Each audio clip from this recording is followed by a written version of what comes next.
ఓం శాంతి 3/11/2023 మధురమైన పిల్లలు, జ్ఞానయోగాల శక్తితో వాయుమండలాన్ని శుద్ధంగా తయారు చేయాలి. స్వదర్శన చక్రంతో మాయపై విజయాన్ని పొందాలి. ప్రశ్న: ఆత్మ ఎప్పటికీ జ్యోతిలో లీనమవ్వదు అని ఏ ఒక్క విషయం ద్వారా నిరూపించబడుతుంది? జవాబు: ఈ సృష్టి నాటకం తయారై సిద్ధంగా ఉంది, అదే ఇప్పుడు జరుగుతుంది అని అంటూ ఉంటారు. కావున తప్పకుండా ఆత్మ తన పాత్ర రిపీట్ చేస్తుంది. ఒకవేళ జ్యోతిలో లీనమైతే ఇక పాత్ర సమాప్తమైపోయినట్లు. అప్పుడిక అనాది డ్రామా అని అనడం కూడా తప్పవుతుంది. ఆత్మ ఒక పాత వస్త్రాన్ని వదిలి ఇంకొక కొత్త వస్త్రాన్ని ధరిస్తుంది, అంతేకాని లీనమవ్వదు. పాట: ఓ దూరదేశపు యాత్రికుడా. ఓం శాంతి. ఇప్పుడు యోగి మరియు జ్ఞాని పిల్లలెవరైతే ఉన్నారో, ఎవరైతే ఇతరులకు అర్థం చేయించగలరో, వారు ఈ పాట అర్థాన్ని యథార్థ రీతిలో అర్థం చేసుకోగలరు. మనుష్య మాతృలెవరైతే ఉన్నారో వారంతా శ్మశానగ్రస్తులుగా ఉన్నారు. ఎవరి జ్యోతి అయితే ఆరిపోయి ఉందో, ఎవరైతే తమో ప్రధానంగా ఉన్నారో వారిని శ్మశానగ్రస్తులంటారు. ఎవరైతే స్థాపన చేశారో మరియు ఎవరైతే జన్మజన్మాంతరాలు పాలన కొరకు నిమిత్తంగా అయ్యారో వారంతా తమ జన్మలను పూర్తి చేసుకున్నారు. ఆది నుండి మొదలుకుని అంతిమం వరకు ఏ ఏ ధర్మాల స్థాపన జరిగింది అనేది లెక్క తీయొచ్చు. హద్దు నాటకాల్లో కూడా ముఖ్యమైన డ్రామా రచయిత, డైరెక్టర్, పాత్రధారులు ఎవరైతే ఉంటారో వారికే గౌరవం ఉంటుంది. ఎన్ని ప్రైజ్లు లభిస్తాయి? వారు తమ సత్తాను చూపిస్తారు కదా. అలాగే మీది జ్ఞానయోగాల సత్తా. మృత్యు ఎదురుగా ఉందని మనుషులకు తెలీదు. తాము ఈ డ్రామాలో ఎన్ని జన్మలు తీసుకుంటారు, ఎక్కడి నుండి వస్తారనేది వారికి తెలీదు. అన్ని జన్మల గురించి విస్తారంగానైతే నేను మీరు తెలుసుకోలేము. ఇకపోతే ఈ సమయంలో భవిష్యత్తు కొరకు మన పురుషార్థం నడుస్తుంది. దేవతలుగా అయితే అవుతారు, కాని ఏ పదవిని పొందుతారు? దానికోసం పురుషార్థం చేయాలి. ఈ లక్ష్మీనారాయణలు 84 జన్మలు తీసుకున్నారని మీకు తెలుసు. ఇప్పుడు వీరు తప్పకుండా రాజారాణులుగా అవుతారు. వీరి ముఖ కవళికల గురించి కూడా తెలుసు. ప్రత్యక్షంగా సాక్షాత్కారం చేయిస్తారు. భక్తి మార్గంలో కూడా సాక్షాత్కారాలు జరుగుతాయి. అక్కడ వారు ఎవరిని ధ్యానం చేస్తే వారి సాక్షాత్కారం జరుగుతుంది. శ్రీకృష్ణుని చిత్రాన్ని నల్లగా చూశారు, వారిని ధ్యానం చేసినట్లయితే అటువంటి సాక్షాత్కారం జరుగుతుంది. ఇకపోతే శ్రీకృష్ణుడు ఆ విధంగా నల్లగా ఉండరు. మనుషులకు ఈ విషయాల గురించి ఏమాత్రం జ్ఞానం ఉండదు. ఇప్పుడు మీరు ప్రత్యక్షంగా ఇక్కడున్నారు. సూక్ష్మవత్నంలో కూడా చూస్తారు, వైకుంఠంలో కూడా చూస్తారు. ఆత్మ మరియు పరమాత్మల జ్ఞానం ఉంది. ఆత్మ సాక్షాత్కారమే జరుగుతుంది. ఇక్కడ మీరు ఏ సాక్షాత్కారాన్నైతే పొందుతారో దాని జ్ఞానం మీ వద్ద ఉంది. బయటవారికి ఆత్మ సాక్షాత్కారం జరిగినా కాని జ్ఞానమైతే లేదు. వారైతే ఆత్మే పరమాత్మాననేస్తారు. ఆత్మ తప్పకుండా నక్షత్రం వల్లే ఉంటుంది. అలా ఎందరో కనిపిస్తారు. ఎంతమంది మనుషులున్నారో అన్ని ఆత్మలున్నాయి. మనుషుల శరీరాలు ఈ కళ్ళకు కనిపిస్తాయి. ఆత్మను దివ్యదృష్టి ద్వారా చూడగలుగుతారు. మనుషుల రంగులు, రూపాలు రకరకాలుగా ఉంటాయి. ఆత్మలు రకరకాలుగా ఉండవు. అన్నీ ఒకే రకంగా ఉంటాయి. కేవలం ప్రతి ఆత్మ యొక్క పాత్ర వేరువేరుగా ఉంటుంది. మనుషులు ఏ విధంగా చిన్నగా పెద్దగా ఉంటారో అలా ఆత్మలు చిన్నగా పెద్దగా ఉండవు. ఆత్మల సైజ్ ఒకేలా ఉంటుంది. ఒకవేళ ఆత్మ జ్యోతిలో లీనమైపోతే ఇక పాత్రను ఎలా రిపీట్ చేస్తుంది? ఈ సృష్టి నాటకం తయారై సిద్ధంగా ఉంది, అదే ఇప్పుడు జరుగుతుంది అని అంటూ ఉంటారు. ఈ అనాది ప్రపంచ డ్రామా తిరుగుతూ ఉంటుంది. ఇది పిల్లలైన మీకు తెలుసు. దోమల గుంపులా ఆత్మలు తిరిగి వెళ్తాయి. దోమలనైతే ఈ కళ్లతో చూడొచ్చు, ఆత్మను దివ్యదృష్టి లేకుండా చూడలేరు. సత్యుగంలో ఆత్మ సాక్షాత్కారం యొక్క అవసరం ఉండదు. ఆత్మైన నేను ఒక పాత శరీరాన్ని వదిలి మరొక కొత్త శరీరాన్ని తీసుకోవాలి అని వారు భావిస్తారు. అక్కడ పరమాత్మని గురించైతే తెలియనే తెలీదు. ఒకవేళ పరమాత్మని గురించి తెలిస్తే సృష్టి చక్రం గురించి కూడా తెలిసి ఉండాలి. పాటలో మమ్మల్ని కూడా మీతో పాటు తీసుకువెళ్ళండి అని అంటారు. చివరి సమయంలో ఎంతగానో పశ్చాత్తాపడతారు. అందరికీ ఆహ్వానం లభిస్తుంది. ఆహ్వానాన్ని ఇచ్చేందుకు ఎన్ని యుక్తులు తయారవుతున్నాయి. శాంతి శాంతి అని అందరూ అంటారు, కానీ శాంతి అర్థం గురించి ఎవరూ అర్థం చేసుకోరు. శాంతి ఎలా ఏర్పడుతుంది అనేది మీకు తెలుసు.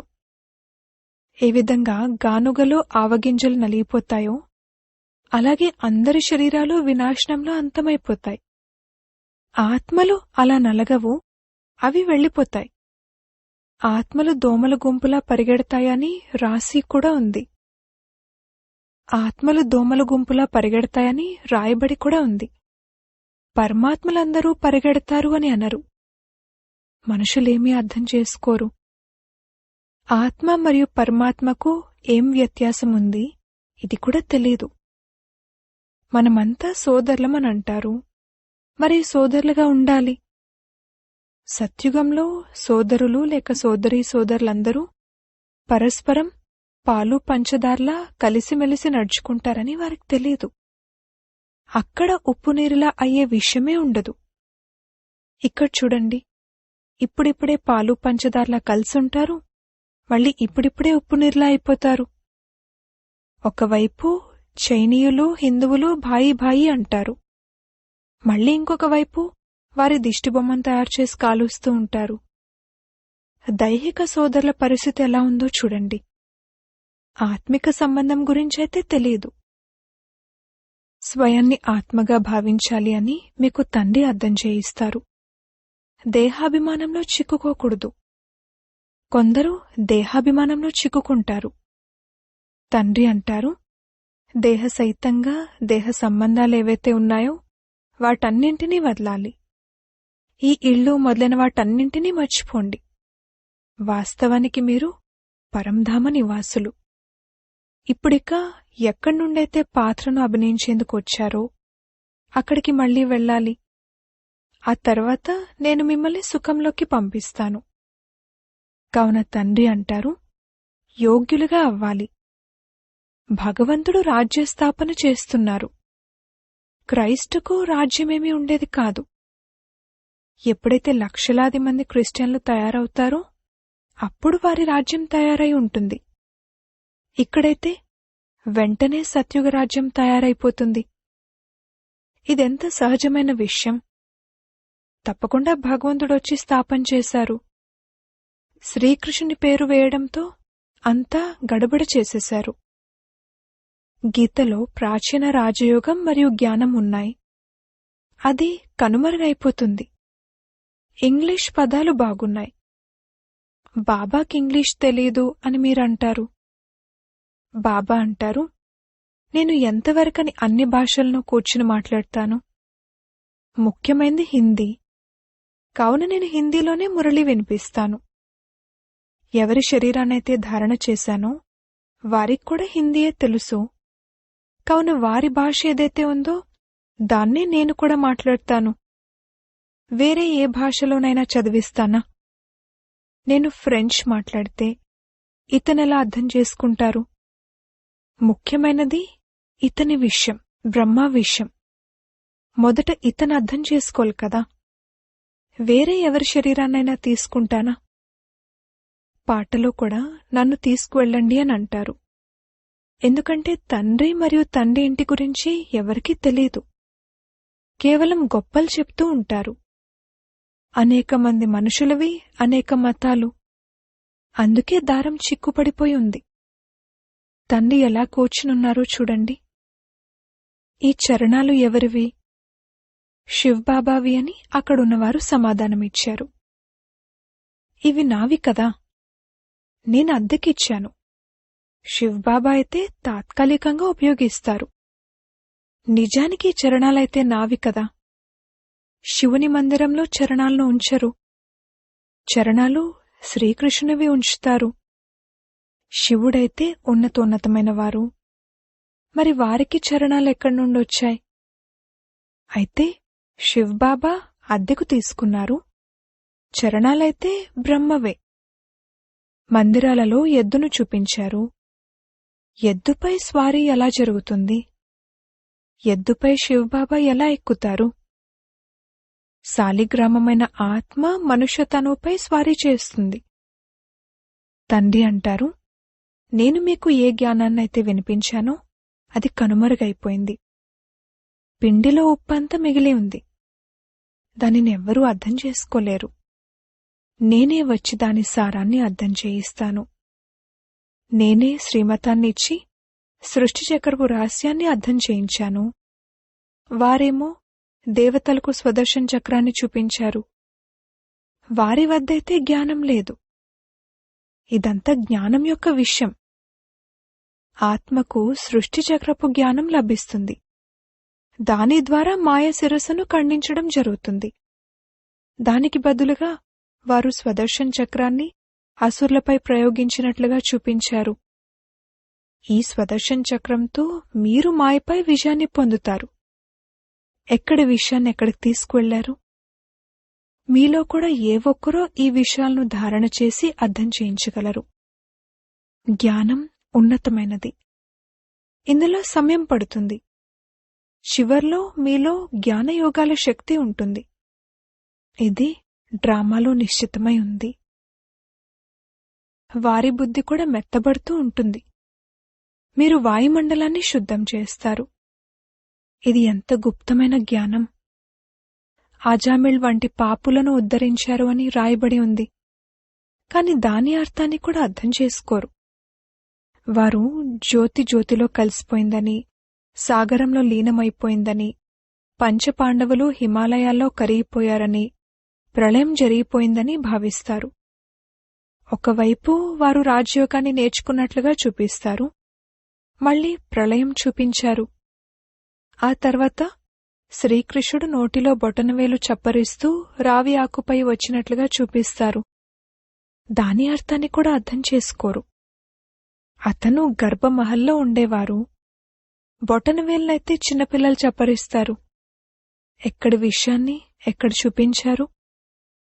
మనుషులు ఏది వింటే దానినే సత్యం సత్యం అంటూ ఉంటారు. సత్యుగం గురించి ఎవరికీ తెలీదు. ఏదైతే అసలు ఉండనే ఉండదో దానిని అసత్యం అంటారు. పరమాత్మునికి నామరూపాలే లేవు అంటారు. కాని వారిని పూజిస్తూ ఉంటారు. పరమాత్మ అతి సూక్ష్మమైనవారు. వారి వంటి సూక్ష్మమైన వస్తువు ఇంకేదీ లేదు. పూర్తిగా ఒక బిందువులా ఉంటారు. సూక్ష్మంగా ఉన్న కారణంగానే వారి గురించి ఎవరికీ తెలీదు. ఆకాశాన్ని కూడా సూక్ష్మమంటారు. కాని అదంతా అంతరిక్ష స్థలం. పంచతత్వాలున్నాయి. వారు పంచతత్వాల శరీరంలోకి వచ్చి ప్రవేశిస్తారు. వారు ఎంత సూక్ష్మమైనవారు! పూర్తిగా ఒక బిందువులా ఉంటారు. నక్షత్రం ఎంత చిన్నదిగా ఉంటుంది. ఇక్కడ నక్షత్రం వంటి పరమాత్మ పక్కనే వచ్చి కూర్చున్నప్పుడే మాట్లాడగలరు. ఇవి ఎంత సూక్ష్మమైన విషయాలు! మందబుద్ధి కలవారైతే కొద్దిగా కూడా అర్థం చేసుకోలేరు. తండ్రి ఎంత మంచి మంచి విషయాలను అర్థం చేయిస్తారు. డ్రామానుసారంగా కల్పపూర్వం ఏ పాత్రనైతే అభినయించారో దానినే మళ్లీ అభినయిస్తారు. బాబా రోజూ వచ్చి కొత్త కొత్త విషయాలను వినిపిస్తారని పిల్లలు అర్థం చేసుకుంటారు. కావున ఇది కొత్త జ్ఞానం కదా. అందుకే దీనిని రోజూ చదవాలి. ఎవరైనా రోజూ రాకపోతే తమ స్నేహితుని వద్దకు వెళ్లి ఈరోజు క్లాసులో ఏం జరిగింది అని అడుగుతారు. ఇక్కడైతే కొందరు చదవడమే వదిలేస్తారు. మాకు ఇక అవినాశీ జ్ఞానరత్నాల వారసత్వమే వద్దు అని అనేస్తారు. అరే, చదవడం వదిలేస్తే మీ పరిస్థితి ఏమవుతుంది? తండ్రి నుండి వారసత్వాన్ని ఏం తీసుకుంటారు? అంతే, భాగ్యంలో లేదు. ఇక్కడ స్థూలమైన ఆస్తి యొక్క విషయం లేదు. జ్ఞాన ఖజానా తండ్రి నుండి లభిస్తుంది. ఆ ఆస్తి మొదలైనవన్నీ అయితే వినాశనమవ్వనున్నాయి. వాటి విషయంలో ఎవరూ నశానుంచుకోలేరు. తండ్రి నుండే వారసత్వం లభించనున్నది. మీ వద్ద కోట్ల ఆస్తి ఉన్నా సరే అది కూడా మట్టిలో కలిసిపోనున్నది. ఇదంతా ఈ సమయానికి సంబంధించిన విషయమే. కొందరిది ధూళిలో కలిసిపోతుంది, కొందరిది అగ్ని కాల్చివేస్తుంది అని కూడా రాయబడి ఉంది. ఈ సమయంలోని విషయాలు చివరి వరకు కొనసాగుతాయి. వినాశనమైతే ఇప్పుడు జరగనున్నది. వినాశనం తర్వాత మళ్లీ స్థాపన. ఇప్పుడు వారు స్థాపన చేస్తున్నారు. అది మన రాజధాని. మీరు ఇతరుల కొరకు చేయడం లేదు. ఏది చేస్తున్నా అది మీ కొరకే చేసుకుంటున్నారు. ఎవరైతే శ్రీమతంపై నడుస్తారో వారు యజమానులుగా అవుతారు. మీరైతే కొత్త విశ్వంలో కొత్త భారత్కు యజమానులుగా అవుతారు. కొత్త విశ్వంలో అనగా సత్యుగంలో మీరు యజమానులుగా ఉండేవారు. ఇప్పుడిది పాత యుగం. మళ్లీ మీ చేత కొత్త ప్రపంచం కొరకు పురుషార్థం చేయించడం జరుగుతుంది. ఇవి అర్థం చేసుకోవాల్సిన ఎంత మంచి మంచి విషయాలు.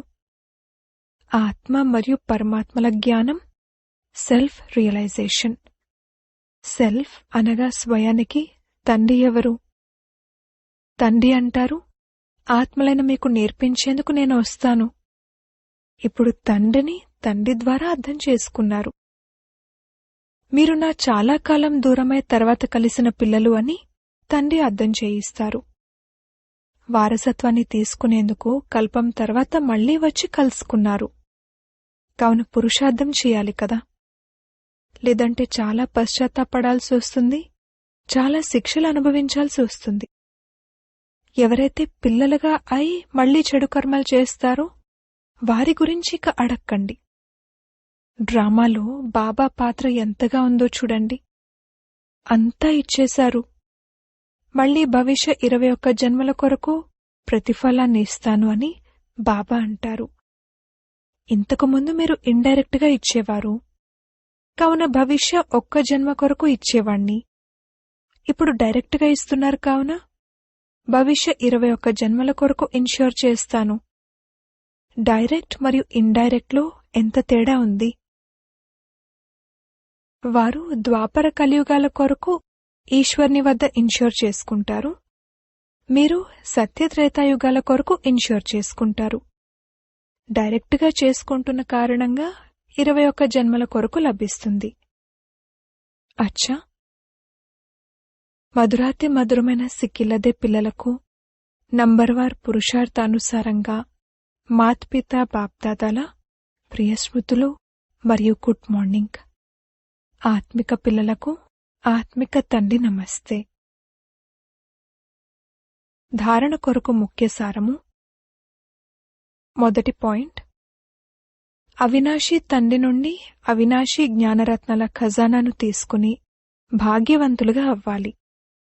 కొత్త జ్ఞానాన్ని, కొత్త చదువును రోజూ చదవాలి. వాయుమండలాన్ని శుద్ధంగా చేసే సేవను చేయాలి. రెండవ పాయింట్, భవిష్య 21 జన్మల కొరకు మీ సర్వస్వాన్ని ఇన్ష్యూర్ చేసుకోవాలి. తండ్రికి చెందినవారుగా అయిన తర్వాత ఎటువంటి చెడు కర్మలు చేయకూడదు. వరదానము. స్వ ఉన్నతి అనే యథార్థమైన కళ్లజోడును ధరించి ఉదాహరణగా అయ్యే నిర్లక్ష్యం నుండి ముక్త్ భవ. ఏ పిల్లలైతే స్వయాన్ని కేవలం చాలా తెలివైన వారిమి అనే దృష్టితో చెక్ చేసుకుంటారో వారి కళ్లజోడు నిర్లక్ష్యంతో కూడిందిగా ఉంటుంది. నేనెంతైతే చేశానో అది చాలానే చేశాను అన్నట్లే వారికి కనిపిస్తుంది.